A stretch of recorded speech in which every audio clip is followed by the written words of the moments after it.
Isaqhuba indibano yesigqeba esiphezulu se-ANC nalapho kushukuxwa umba wolawulo lobumbano kwaye umongameli weli qela uza kuthethana noonondaba ngeziphumo nanini na ukusukela ngoku. I'm not going to say it's going to be this afternoon. I'm not going to say it's going to be tomorrow, but it's going to be pretty soon. Onke amehlo athe ntsho kwijaji entloko uJaji Raymond Zondo ukuba abhengeze umhla wokuqala wokuhlala kwepalamente emva kokuba ikomishoni yonyulo inikezele ngokusesikweni uluhlu lwamalungu epalamente aza kufungiswa. Kwezemidlalo imincili yodwa KwaZulu Natal phambi kwengxikela yogqatso lweComrades ekulindeleke luqhube ngecawe.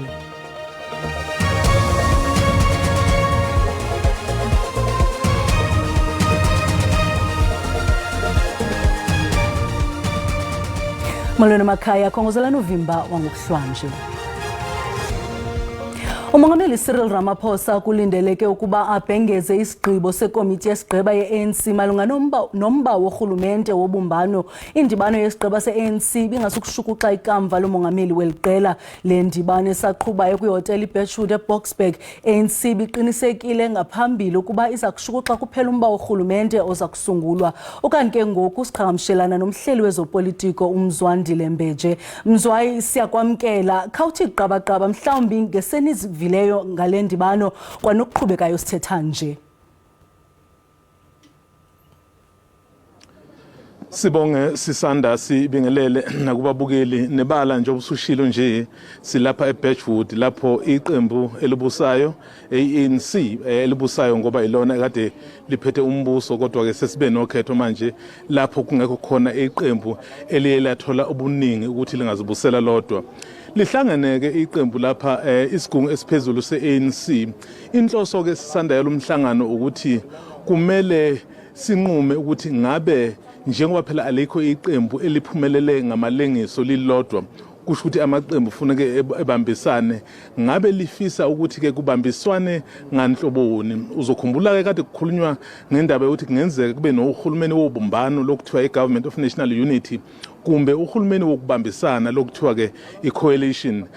Asazi ke ukuthi ngabe yini iANC ezovumelana ngakho lapha. Into eyenza ukuthi mhlambe kubaleka kakhulu ukuthi wonke umuntu elindele ukuthi iqembu leANC lizothini ilona phela naphezulu kokuthi ke alitholanga amavoti angaphezulu ka50%. Ilona kodwa elinamavoti amaningi ukwedlula wonke amanye amaqembu. Okusho ukuthi ke uhulumeni ozokwakhiwa awukho uhulumeni ozokwakhiwa ngaphandle ke kweqembu leANC. Ingakho ke wonke amehlo ethe njo lapha. Silindele ke njoba usushilo ukuthi mhlambe esikhathini esingesidi kangaka kusuka manje umongameli weleli qembu ke ebese ke ezokhuluma nabasithangamsebenzi indaba ukuzosho ukuthi ke bavumelane ngani izinto ke esesizizwile okukhulunywa ngazo ukuthi kungenzeka leli qembu lithi ke akube nohulumeni wobumbano ocishe ufane nalowo uhulumeni ka1994. Uzokhumbula phela ukuthi ke ngo1994 umongameli Mandela waba ke namaphini amabili ngenxa yokuthi ke kwakunohulumeni wobumbano. Kodwa ke sisanda ngokumthetho wesisekelo wethu njengeNingizimu Afrika kuvumelekile ukuthi kube nohulumeni wokubambisana lokuthiwa icoalition. Yenzeka kanjani leyo nto na uma kukuthi ke alikho iqembu eliphumelele ngokuthi lifike ku50%? Kuzothi ke njengoba sisishilo umongameli ke weANC ebese etshela izwe ukuthi ke yini elifisa ukuthi yenzeke. Mase liqeda ukwenza njalo ke lizobe selikhuluma namanye amaqembu. Uzokhumbula phela akhona namanye amaqembu nawo alindele ukuthi ayavumelana nakho lokho. Mhlambe nje sengigcina okunye okubalekile uzokhumbula ukuthi bebethe iqembu lomkhonto wesizwe bebengakakwazi ukukhuluma nalo kodwa sesike sesizwileke la kuqinisekisa futhi nalo ukuthi ke sebeke banazo izingxoxo ezingatheni kodwa ke balindele ukuthi mhlambe einsukwini ezizayo ke bephinde bexoxisane kabanzi iqembu leANC. Sisanda Sibambe ngazibini lo ke ngumhleli wezopolitiko uMzwandile Mbeje. Onke amehlo athe ntsho kwijaji entloko uJaji Raymond Zondo ukuba abhengeze umhla wokuqala wokuhlala kwepalamente susela kubanjwe unyulo jikelele kwinyanga ephelileyo. Okukusemva kokuba ikomishoni ezimeleyo yonyulo inikezele ngokusemthethweni uluhlu lamagama amalungu epalamente nezindlu zowiso-mthetho zamaphondo aza kufungiswa kwijaji entloko newadlulisele kunobhala wepalamente uMnumzana Xolile George. Lizwa koludlu lwamalungu eParliament onyulwe kuhlahla indlela yokufungiswa kwawo nokonyulwa kamongameli ozakuba inhloko yorhulumente wamanyano. Ukanti ijaji inhloko ayiphuma ngegusheni nolosuku olukhulu lujongwe ngabomvu. Let me take this opportunity to also thank the IEC for being able to prepare this list so soon after the announcement of the results. I think that that's very important. And as I've said, now that that step has taken place, then the announcement of the date for the first sitting of Parliament will be the next step. That, as you know, will be announced by the Chief Justice, and I think it's going to happen pretty soon. I'm not going to say it's going to be this afternoon. I'm not going to say it's going to be tomorrow, but it's going to be pretty soon. Oluluhlu lunabasetyhini abayi-174 namadoda ayi-224 umyingo wehle kancinci xa kuthelekiswa nepalamente yangaphambili ngobume besini. They range from 20 to 79 in age. That breakdown is as follows. 12 candidates are in the age cohort 20 to 29. 67 are 30 to 39. 110 are between 40 and 49. 110 again are 50 to 59. 90 are 60 to 69. And 11 are 70 and above. Oluluhlu lukwanikwe unobhala weParliament olichaza elinyathelo njengelinye kwamakhulu kulawulo lwedemokhrasi. Your decisions have determined who will represent you in Parliament, and it is now our responsibility to ensure that the new Parliament carries your aspirations and hopes for a better future. Kusenjalo zisaqhuba ingxoxo zamaqela ezopolitiko ngokusekwa korhulumente omtsha nekufuneka umiselwe zingaphelanga iintsuku ezili-14 ezibhengezwe iziphumo zonyulo lwakutshanje. Abahlali basePinari ngakwanyamazane eMpumalanga bavala indlela ngamatye neziqobo zemithi betyhola amapolisa lendawo ngokungenzi ngokwaneleyo ukufumana inkwenkwane neminyaka emithandathu ubudala elahleke ngomvulo. uJunior Mabandla wagqityelwa ukubonwa esiya eSpaza kusukufuphi eyokuthenga ilekese.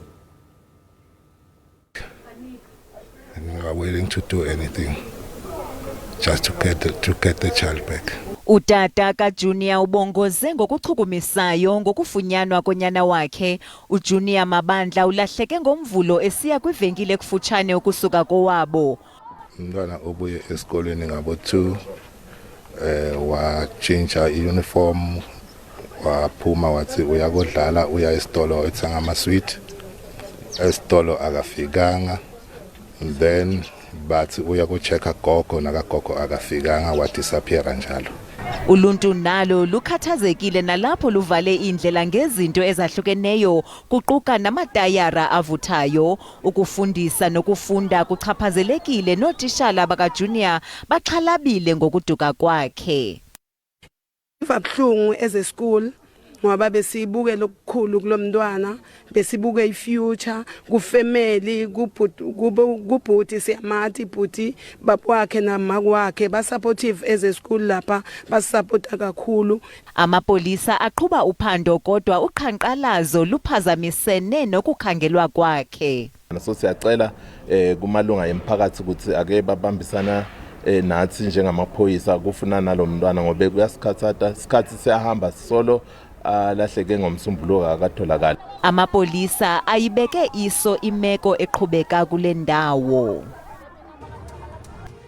Kwalapha ezindabeni indlala nentswela-ngqesho inyanzelisa abantu abatsha eKimberley ukuba baphile ngokutya okuphelelwe lixesha bakufumana kwiivenkile zesisixeko. Kodwa masiqale evenkileni.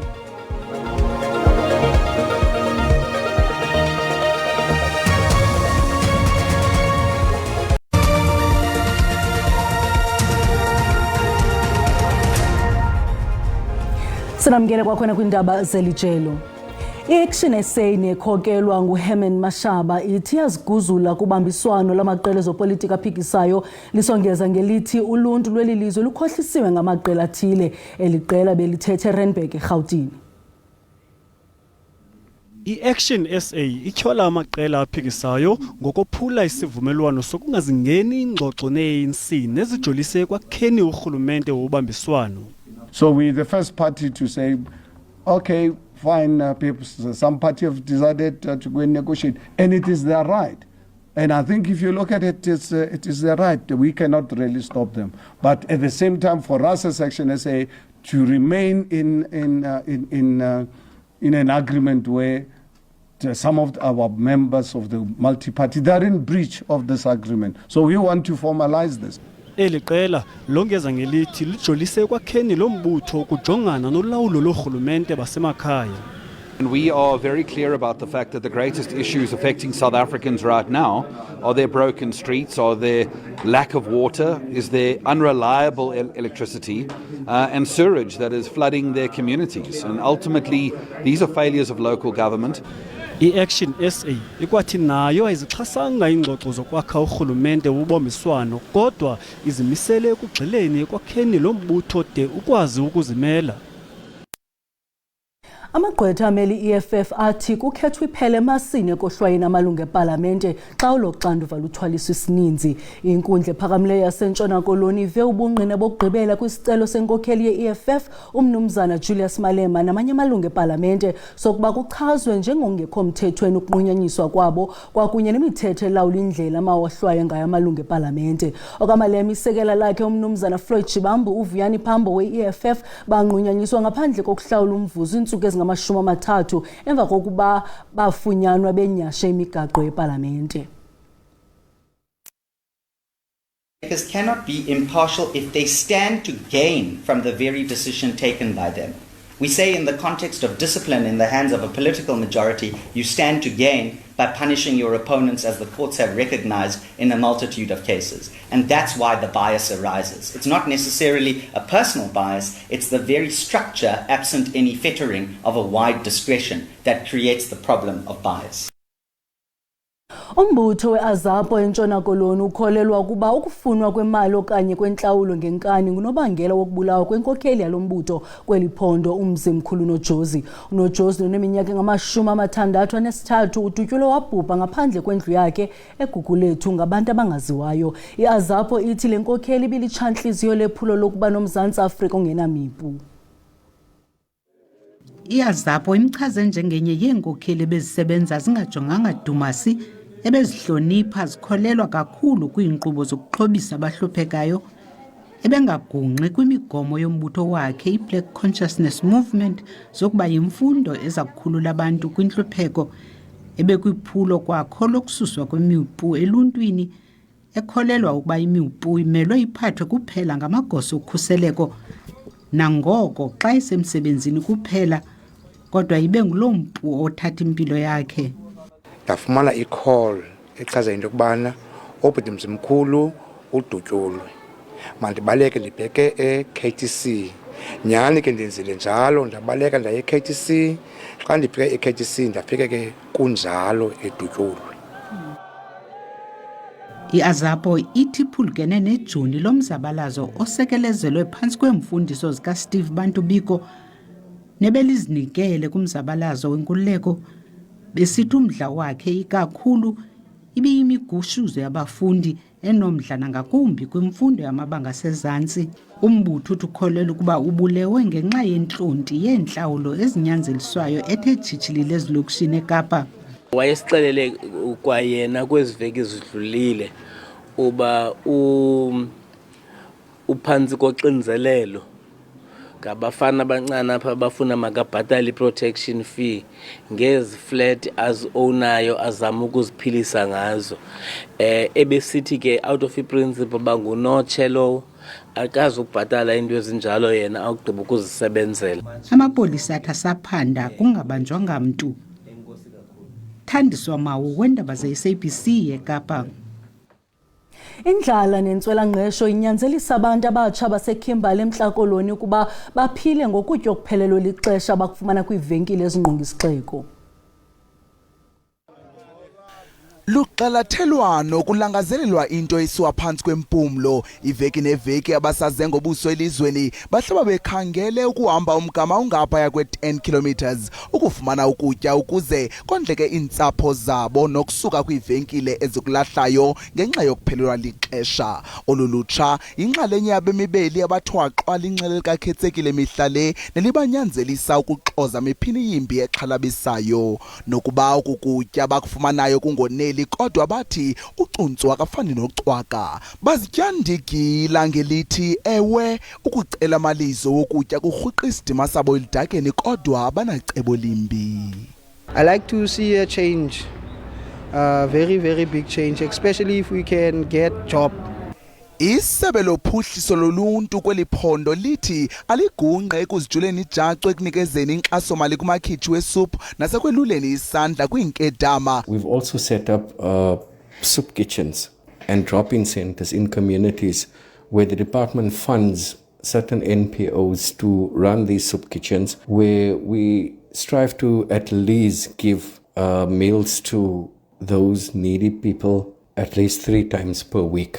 If people are still struggling, despite these efforts, they are more than welcome to visit the nearest social development office. Nanjengoko intswelangqesho iqatsela kweli ithe gqolo inkali nokuxingetyeni kubemi ukuba batyise intsapho. Ukanti ke olulutsha luvakalisa ngelithi ayibobomi abafuna ukubuphila obu futhi amehlo ajonge enkalweni benethemba lokuba amathuba angcono aza kuvuleka kwiinyanga ezizayo intsokolo ibe yimbali yezolo. Kwikhasi lethu leFacebook sukubuze ngoluvo lwakho kwintetho yokuqala eyenziwe nguThabo Bester kwinkundla yaseBloemfontein ezicelela isigwebo sentambo ngenxa yempatho gadalala eziseleni ze wena waphendula wenjenje. Kule case ke kaBester ndifuna uvela into bakhe kumthetho waseSouth Africa umthetho ngumntu wonke uba masilingane into bakube khona umuntu ongathi wenze icrime engaphezulu kweyomnye. Andivumelani nendaba kaThabo Bester nalento athi funeke abe ne-death sentence aphinde kubanjwe yena yedwa futhi funeke sijonge macala wonke umuntu ofumana isigwebo sakhe. Ngicabanga ukuthi uma ezwa kushisa mina lapha ngaphakathi ejele ebona ukuthi ufanele vele ugwetshwa intambo abamnike vele intambo ngamacala akhe. Indlela alityaziswa ngayo amatyala apha eMzantsi ufanele uthetha kabuhlungu kanjena uThabo Bester xa bebenokumantye mna ufanele ayinikwe lento ayifunayo isigwebo sentambo. Ngibone ngathi uyaphaphalaza kuThabo Bester uma ezofuna isigwebo sentambo eNingizimu Afrika. eNingizimu Afrika saqedwa isigwebo sentambo sazivala njeke asekho. So xa efuna isigwebo sentambo uye efuna ukufa kulungile akayekwa azixhome umntaka wabo. Thabo Bester uba ufuna ubuyela isigwebo sentambo singabuya kuye yena yedwa. Nje Banana Republic le umthetho eSouth Africa awazi ukuthi isigwebo sentambo savalelwana.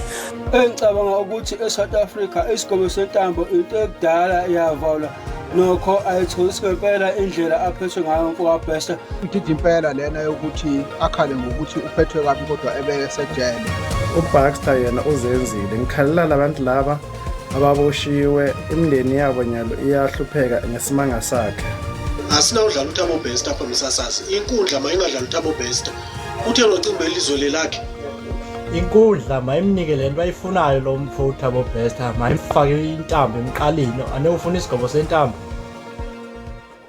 Kwezemidlalo imincili yodwa KwaZulu-Natal phambi kwengxikela yogqatso leComrades ekulindeleke luqhube ngecawe esisiqendu sogqatso sesama-97 kwaye luza kuqala ngakunxweme lwaseThekwini loyokuqhina eMgungundlovu kanti ngunyaka wama-50 lo nawamanini ethatha inxaxheba kolugqatso. Sekuyileso sikhathi futhi somjaho omkhulukazi kuleli Comrades bangaphezulu ka-20,000 abasubathi abazobe ingxenye yawo bezama ukuqeda ibanga elingama-kilometer angu-85.91 abazohla umhlanganiso eminxeni yabesilisa nabesifazane oyedwa uzothola u-825,000 wamarandi. Abahleli bomjaho kuphoqeleke ukuba bamise abagijima abangu-21 abahambise imininingwane ongeyona yabo yokuhlungela lo mjaho. Safisa ukuqhubeka sigqugquzele nalabo abacabangayo ukuthi bakwenze lokho ngokuzayo ukuthi uma ugcina usutholakele sesithatha isinqumo sokuthi singakuvumeli ukuthi ugijime umjaho wethu. Ukunqanda umonakalo ngonyaka odlule ngekhathi okusuke kunqonywe zona ibanga elithile abahleli bandisa i-cut-off yokugcina ngemzuzu eyishumi. It's going to be exceptional for someone to make that cut-off, but what it means is that we should have a lot of people still aiming for the finish line and being given the opportunity to make the final cut-off. Abasubathi bathi balambele lolu suku lomjaho. Amathuba wami mahle ukuthi ngizokwazi ukuthola i11 hours le engiyifunayo. Ukwenza comrades isinqumo esikhulu kakhulu ngoba sikuthatha from January size sibeke kuJune uvuke ekseni. Lo mjaho osunabaxhasi ambasha usunesamba semkomelo esiyonke engu4 million wamarandi. Eindabeni za SABC nginguvusi Khumalo eThekwini. Ngalo ndlela siuqonqothile uvimba wangokuhlwanjisa ngomsozizana oxabethu nesizulu kamnandi mawethu.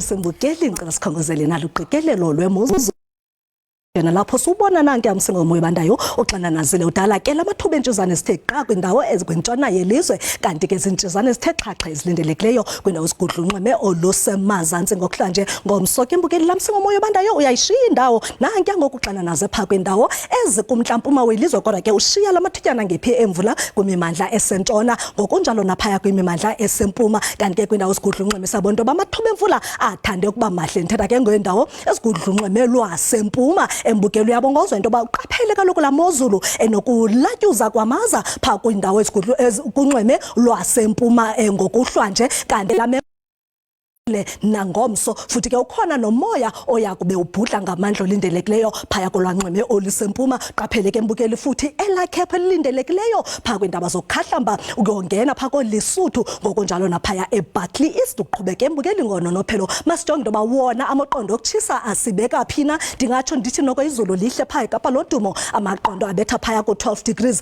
kodwa kathani baphantsi nesihlanu eCalvin ngelixa sibona into baliqanda nje phaya eVryburg ngomso ke embukeli kuyabanda kwindawo ezininzi zelizwe amaqondo abetha phaya ko12 eDiara ngelixa engu14 eBloemfontein bake wenisekomani lindela i11 degrees Celsius kamnandi mawethu.